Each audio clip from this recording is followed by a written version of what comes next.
जय श्री श्याम दोस्तों, आज की कहानियों में आपका स्वागत है। देवी के 13 अध्याय के बाद देवी सूक्त का पाठ अवश्य करना चाहिए। इससे भगवती का अध्याय संपूर्ण माने जाते हैं। भगवती बोली, मैं रुद्र, वसु, आदित्य और विश्वदेव रूप से सर्वत्र विचरती हूँ। मित्र, वरुण, इंद्र, अग्नि और अश्विनी कुमारों को भी मैंने ही धारण कर रखा है। सोम, याग, विश्वकर्मा, सूर्य और ईश्वर नाम के देव मैंने ही धारण कर रखे हैं, जो देवताओं के उद्देश्य से प्रचुर हवि युक्त सोमयाग आदि का अनुष्ठान करते हैं। उन यजमानों का फल मुझ में विद्यमान है।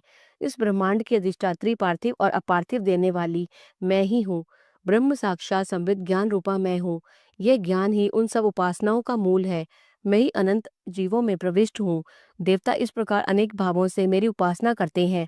जीव जो अनादि खाद्य द्रव्य भक्षण करता है, देखता है, वह प्राण धारण करता है तथा सुनता है, ये सब क्रियाएं मेरे द्वारा ही सिद्ध होती हैं। जो मुझको इस दृष्टि से नहीं देख सकते, वे नाश को प्राप्त होते हैं।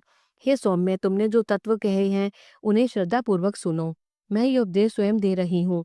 देवता और मनुष्य द्वारा यही सेवित है।